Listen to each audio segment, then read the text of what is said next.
Good morning. After the nice presentation of Rumiana with all the definition, I will try to put some numbers on, well, right to health and health. So this, first of all, is the migration trends in Italy in the 2nd century. You can guess that is quite strange because it's coming down, but actually this is our emigration to abroad. Italian emigrates a lot.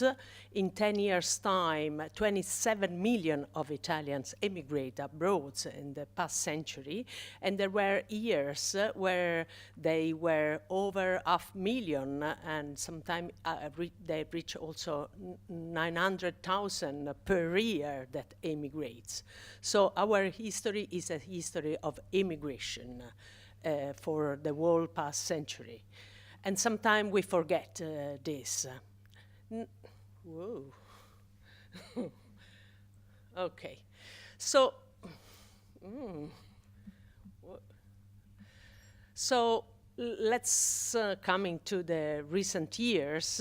Actually, these are the figures of immigrants that arrived to Italy by sea. And as you see, there was an increase, and the year with most arrival was last year, 2016. But we even didn't reach 200,000, remembering that Italians were emigrating even almost 1 million per year. So, but then what's happened, these are obviously are not completed figure, is up to last week. And there is a decrease in the arrivals. Probably some of you know what happened around here.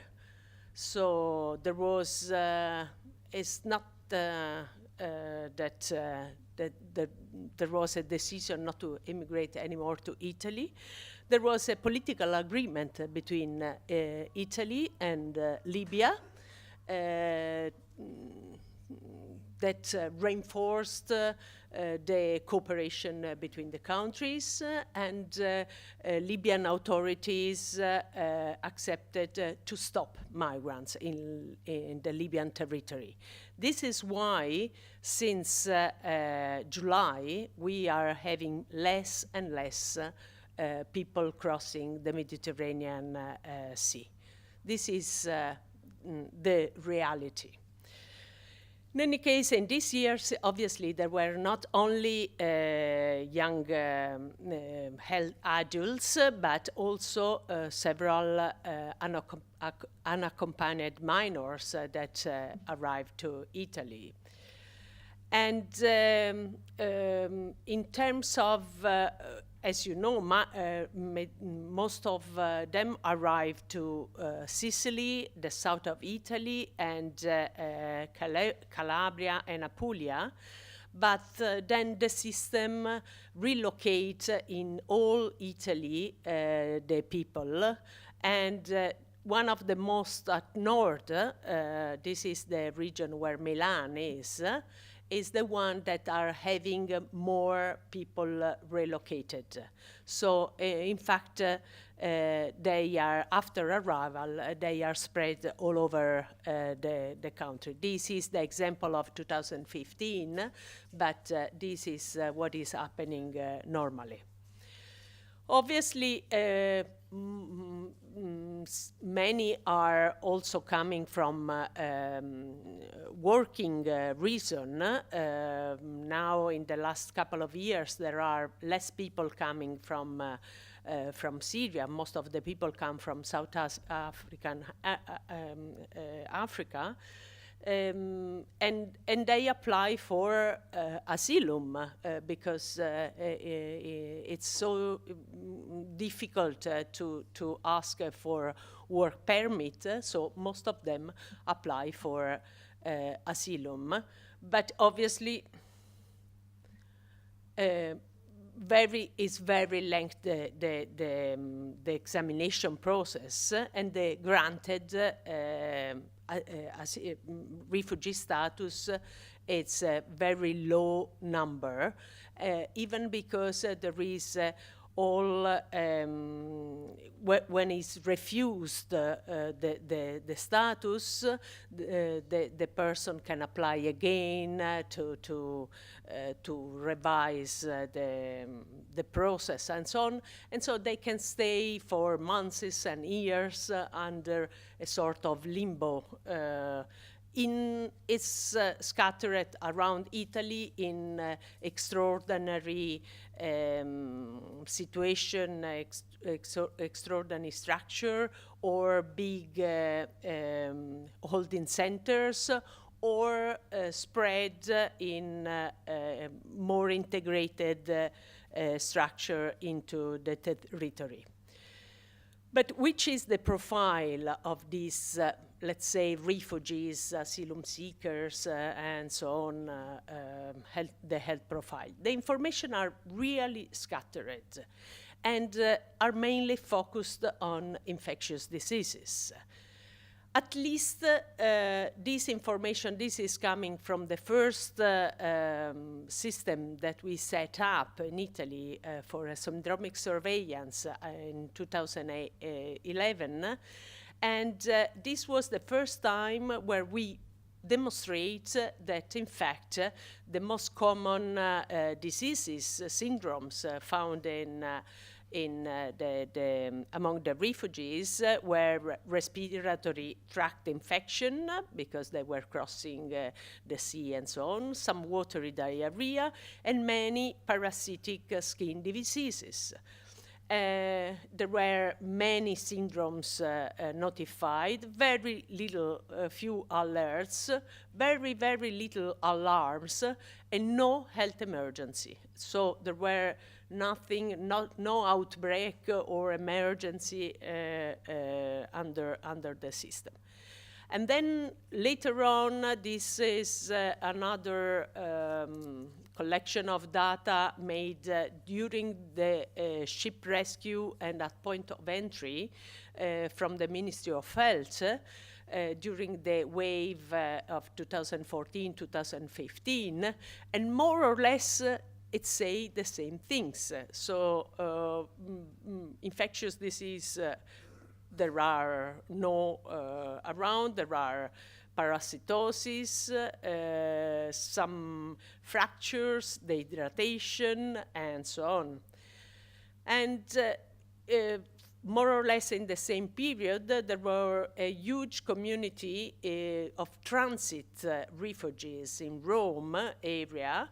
They were people that were staying a few days in the area of Rome, trying to catch a train or a bus or something to go to north.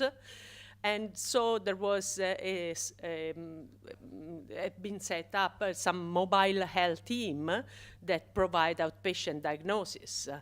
And again, you see skin diseases were the most important diagnosis. There were or no TB case or 2 TB case in 2015, few malaria and some varicella. So probably in the area it's normal that still there are varicella about our children going to school. So it's something very, very common.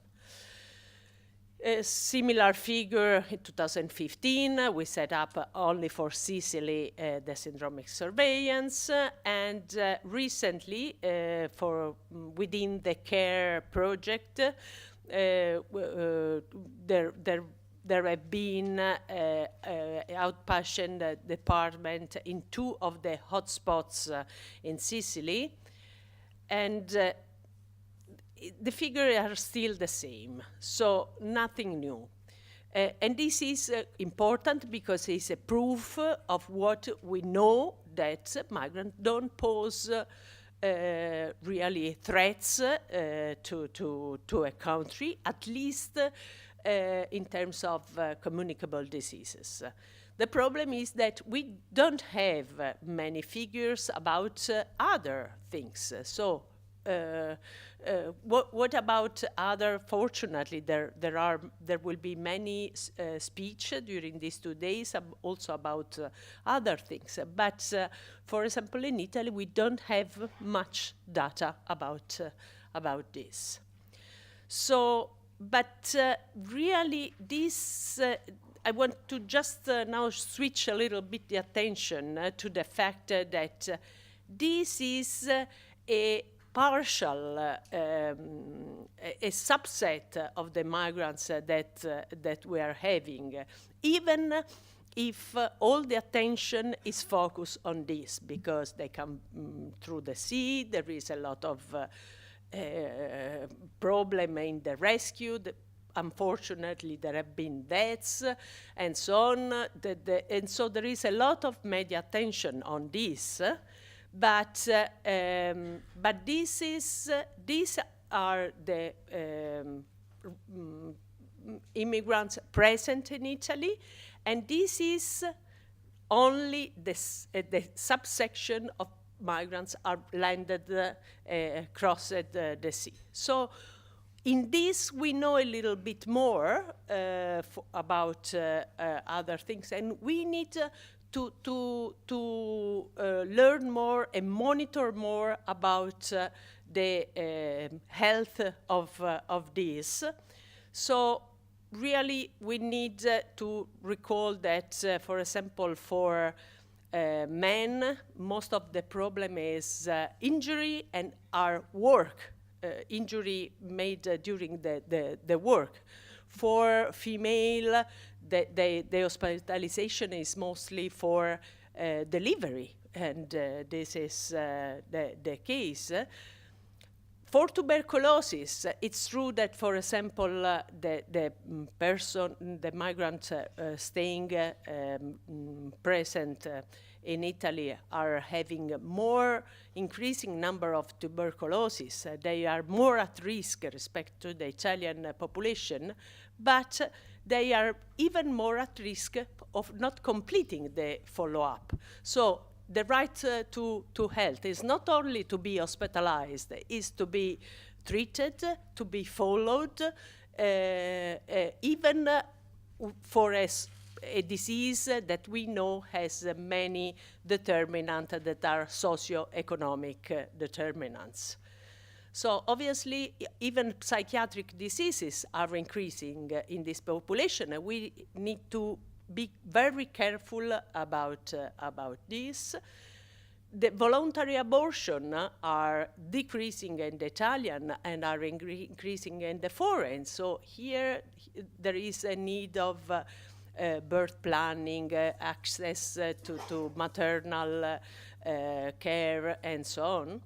So, and well, this is not for being read, but for example, for vaccination, we need to understand which are the people who are vaccinating less, why are they the newcomers, or the people that are coming from some part of the world.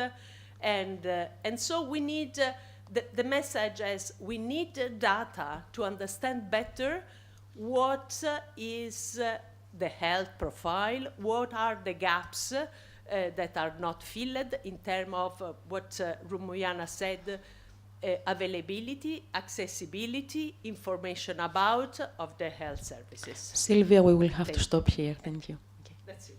Great.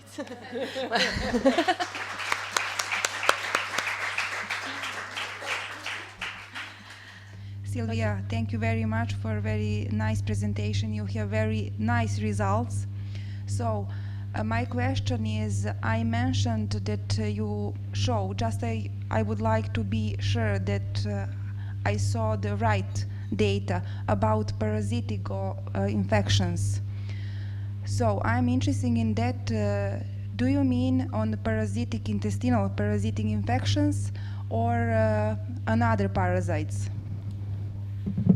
Most are really the skin infection. But your case definition include and intestinal parasites or just skin infection? in the different data I presented there are different definition and so on. So really, mostly is Skin infection. because even they didn't test it most of the time. So there was no testing for schistosomiasis, strongyloides, Yes. and so on, but just check for body and skin diseases. Okay, thank you very much. Thank you very much.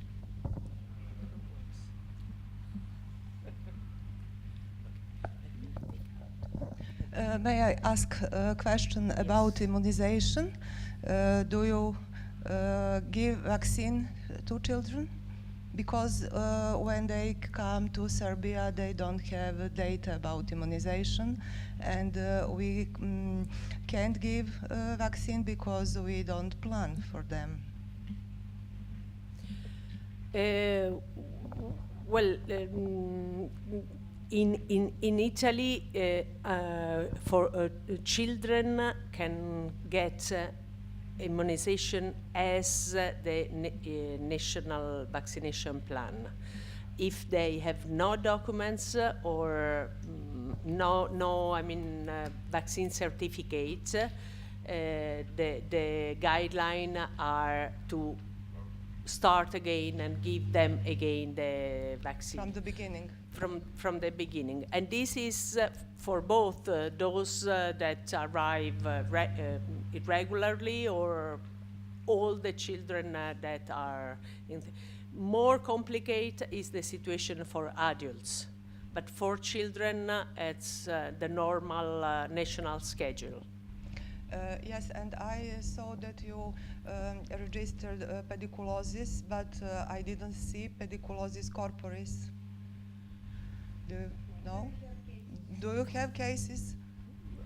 Because we registered in Serbia many cases. In corporate, I don't yes. recall exactly in this case if were only capitis or corpus pediculosis, telling you the truth. Okay, thank you.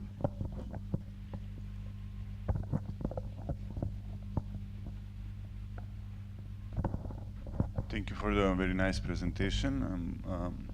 I would like give my reflection also on vaccination among refugees and migrants. It can sometimes be a problem, especially because our guidelines as well suggest that if there is no proof of vaccination or no vaccination history, to start over with vaccination. And we did some vaccination for those children, especially in the country. But it's often the case that they lose their cards. So they end up vaccinated many times in short. So we have to think some strategy on that.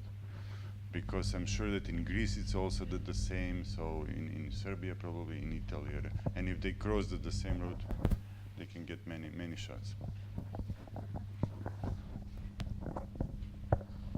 One last question, because we are already out of time with the first presentation. Thank you. Thank you for your presentation. I know that it's not easy to have refugees, and those are not from one country, so you can understand what's going on in that country. For instance, in our country, we have refugees only from Syria. So we know what's there and endemic diseases and others. For you, it's difficult. But regarding vaccination, I think it was a good question. Are there a vaccination for newcomers? Doesn't matter the history.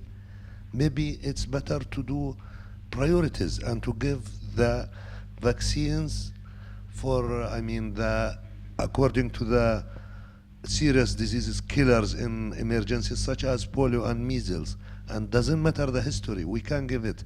Now the problem is with the target group, so I don't know how it is in Italy, but it's not easy to deal with such. And also the last one regarding the skin infections, I think for Syrians, leishmaniasis cutanea is very common there and it's endemic.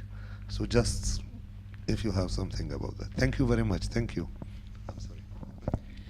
Well, About vaccination, to me, is better maybe that we talk tomorrow. There will be a section on response and also on screening and guidelines and so on. So maybe we can discuss tomorrow.